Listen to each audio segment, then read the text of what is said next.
When we design our products, we know that that cortical change is driven through activity-driven processes, and we know that frequency and intensity of use of the product, but also frequency and intensity of the trials that a student experiences in that learning environment are critical for driving neural change and neural plasticity.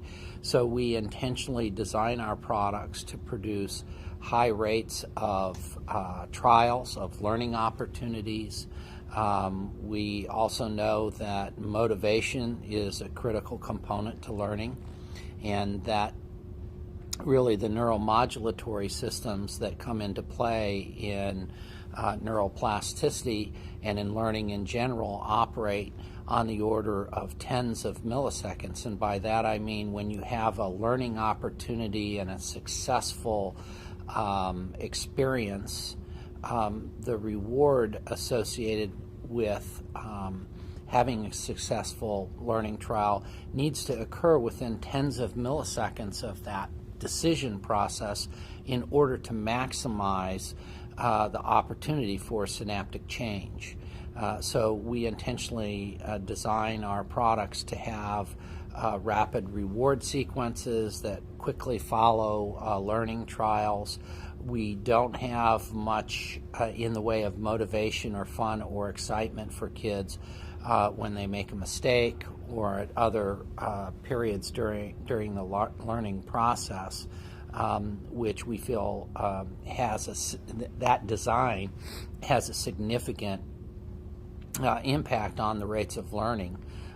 Some of the other things that we do is we have the ability to track and monitor an individual student's learning performance and change what they're exposed to on a trial-by-trial basis based on their performance on the previous trial. So we're able to rapidly adapt what the child experiences in a learning situation so that we're constantly tracking and moving them onto more difficult content material, which again helps optimize the learning process, because if you stay in an area where you're quite successful, it's too easy, it becomes boring.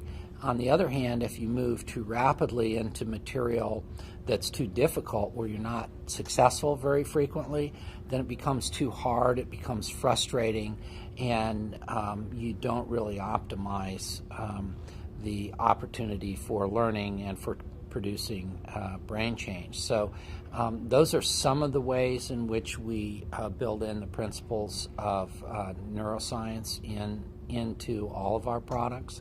And some other things that we do is we, when we're designing a product, we don't just take the simplest component or the most complex component. We understand that most meaningful behaviors require a complex set of cognitive activities, and you can work on pieces of those complex cognitive skills in isolation, just like you would if you're a football player or a basketball player or a golfer. You can go out and work on pieces of your game. You can lift weights to become stronger with your arms or your legs, or better at putting, better at hitting the ball long distance and driving and so on.